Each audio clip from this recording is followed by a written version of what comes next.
Shalom, je suis serviteur de Dieu Alan Rich depuis Jérusalem. Aujourd'hui, je vais vous parler de la différence entre les pasteurs de l'Église moderne et le pasteur selon la Nouvelle Alliance. Cette vidéo fait partie de deux enseignements complémentaires. Un, celle-ci sur le pasteur, et l'autre qui va parler ou qui a parlé, selon le moment où vous regardez cette vidéo, du système de l'Église, le système ecclésiastique moderne par rapport au système selon Dieu dans la Bible. Nous allons commencer par le système moderne, c'est-à-dire protestant. Ça fait 500 ans que ce système de pasteur existe. Je vais expliquer après que le mot pasteur, que le ministère existait déjà avant. Ce système établi actuellement par les protestants évangéliques, pentecôtistes, etc. Je vais résumer par protestant. Donc cela fait 500 ans que cela existe. Qu'est-ce que c'est? C'est un homme, parfois une femme maintenant, qui est responsable d'une assemblée locale. Il est le seul responsable et entouré en général d'anciens. Mais lui est responsable de la ligne directive doctrinale. Il prêche le jour de prêche, en général le dimanche. Il est responsable financièrement, il est responsable par rapport à sa hiérarchie, de sa dénomination, par rapport à l'ordre dans son assemblée, dans son église, c'est-à-dire le nombre de personnes qui est ajouté ou qui part, etc., etc. Ce pastorat, ce type de pasteur, c'est un titre et c'est une fonction. Je fais une différence entre le titre et le mot. Le mot existe déjà dans l'Ancien Testament, le Nouveau Testament, nous allons en parler. Mais là, le titre actuel avec la fonction actuelle, comme je le dis, c'est complètement nouveau et c'est complètement anti-biblique, puisque nous allons voir, ou nous avons vu dans l'autre vidéo, le système que Dieu a établi pour l'ordre qu'il y a et l'autorité, la hiérarchie dans l'assemblée locale. Alors cela peut-être va vous choquer, mais n'importe qui peut devenir pasteur dans cette église moderne. Il suffit de faire des études bibliques, même pas besoin théologique, cela dépend de la dénomination, entre 2 ans, 3 ans, 4 ans, éventuellement ensuite être pasteur pour apprendre un peu les ficelles du métier, parce que c'est un métier, et on devient pasteur. Comme exemple, en 1983, je servais Dieu, j'avais changé de ville, je suis arrivé dans un endroit et j'ai été dans une assemblée où le pasteur était là depuis 40 ans, puis son fils qui avait, je sais pas, 18, 20 ans, tout le monde lui demandait « Est-ce que tu vas reprendre l'assemblée, etc. » Puis moi je lui ai demandé, je lui ai dit « Qu'est-ce que tu vas faire ?» Il me dit « Ouais, j'hésite, je vais peut-être faire soit une école de commerce ou devenir pasteur, je sais pas. » Voilà. Donc genre vitrier ou bien pasteur. Parce que c'est une fonction. Cela n'a rien à voir avec un appel de Dieu. Cela n'a rien à voir avec un appel de Dieu que nous allons voir tout à l'heure. Il n'y a pas besoin d'être spirituel, on le peut, c'est mieux. C'est une position et c'est un titre reconnu. C'est ça qu'il faut que vous compreniez. 99-99% des églises font partie d'une dénomination et lui, il doit suivre la ligne directive doctrinale de sa dénomination. J'en parlerai ou j'en ai parlé dans la vidéo qui parle du système d'église. Et d'ailleurs, j'en profite concernant la Bible. Alors, comme je l'ai dit, il faut bien faire la différence entre le mot et le titre et la fonction. Le mot existe puisque pasteur vient du mot berger, celui qui guide un troupeau de quoi que ce soit, de brebis, etc. Et dans l'Ancien Testament, Dieu dit aussi, reproche, vous pasteurs, vous avez mal conduit mon peuple, etc.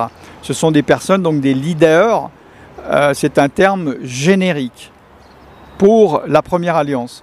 Dans le Nouveau Testament, nous voyons par exemple dans Éphésiens 4:11, il y a un système différent évidemment, puisque l'Église avant cela n'existait pas, l'Assemblée de Dieu n'existait pas. Il y a 5 ministères, j'en ai largement parlé, et dans ces 5 ministères, il y a le mot pasteur. Donc pasteur dans la Nouvelle Alliance, c'est un ministère. et il est clairement dit que ces ministères, c'est Dieu qui établit des personnes. Donc ce n'est plus qu'une fonction, ce n'est pas ou plus qu'un titre ou qu'un mot, c'est un ministère. Ça veut dire que c'est Dieu qui choisit une personne par rapport à des caractéristiques, des qualités qu'il a, qu'il peut avoir ou qu'il va recevoir, et Dieu lui donne une onction particulière. C'est un appel de Dieu, ce n'est pas l'homme qui choisit. Malheureusement, ça se fait de nouveau, à 15 ans, à 20 ans. Alors, qu'est-ce que je vais faire je vais faire pasteur, je vais faire prophète, je vais faire apôtre. Allez, je vais dans une école de ceci ou de cela. Non. Spirituellement et selon Dieu, c'est un appel. Maintenant, le ministère de pasteur dans la Nouvelle Alliance n'a rien à voir avec le système que je viens d'expliquer dans l'Église moderne établie par Calvin il y a 500 ans.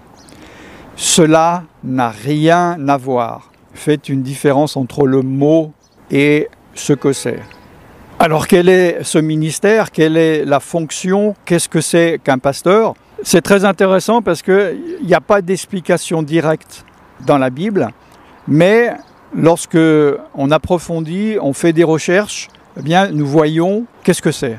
Parce qu'il est dit dans Corinthiens, j'en parle dans l'autre vidéo où je parle du système ecclésiastique, que l'ordre ecclésiastique, il y a l'apôtre, le prophète, l'enseignant, les évêques, les anciens et les membres qui appliquent des dons divers.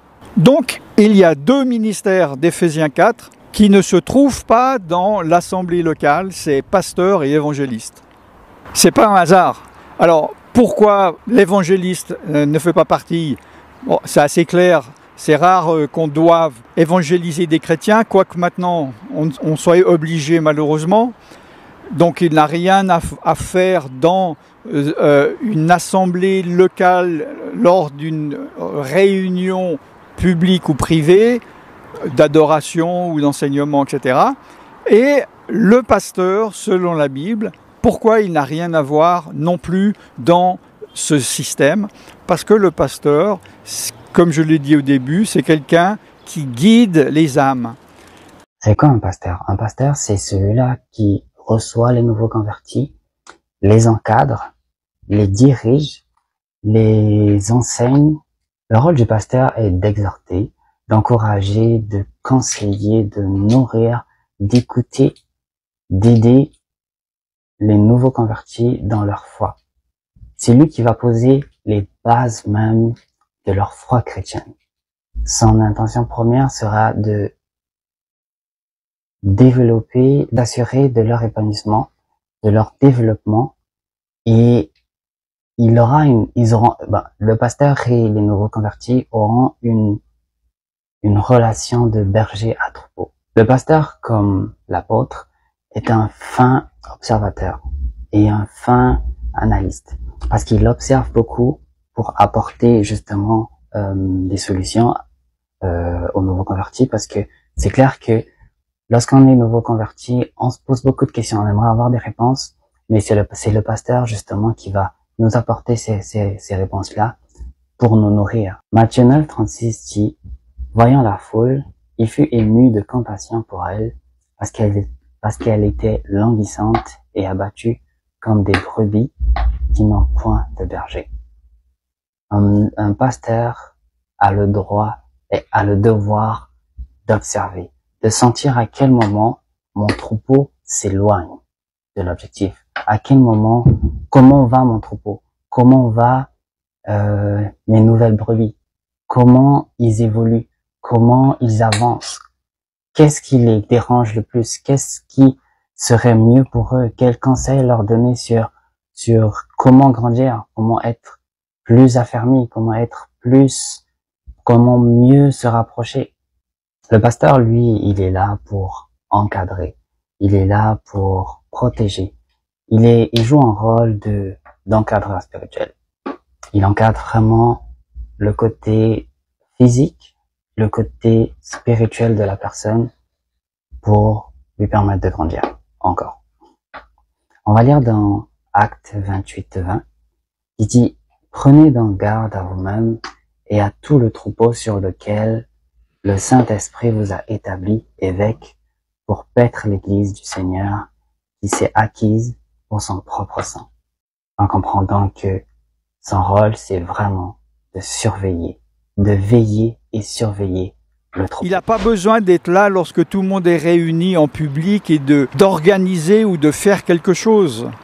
Il va voir des personnes, il va encourager des gens, il va parler comme un travail d'ancien, mais c'est un ministère. Donc un ministère, c'est pas forcément quelque chose à plein temps, mais c'est une onction particulière. J'en ai dans une des vidéos que j'ai fait où je parlais de cette création nouvelle du système pastoral. J'ai eu beaucoup de réactions qui disaient « Et alors ? Le mot existe déjà, et alors ?» Et alors ? Il faut savoir si vous suivez vos traditions ou vous suivez Dieu. Dieu a donné un système. Pourquoi ne pas le suivre ? Si vous ne le connaissez pas et lorsqu'on vous dit quel est ce système, pourquoi dire « Et alors, qu'est-ce que j'en ai à faire ?» Ok, alors suivez votre dénomination, mais ce n'est pas mieux de suivre Dieu, d'obéir à Dieu ? Une chose est certaine, ce système pastoral, ça fonctionne, ça fait 500 ans que ça existe, c'est viable. Mais le but n'est pas de faire quelque chose de viable, parce que quand la base, à la racine, on n'obéit pas à Dieu ou on désobéit à Dieu en n'obéissant pas à la parole de Dieu, est-ce que vous pensez que cet arbre va porter du bon fruit ? Pourquoi ne pas obéir à Dieu? J'en parlerai plus ou j'en ai parlé dans la vidéo sur le système de l'Église.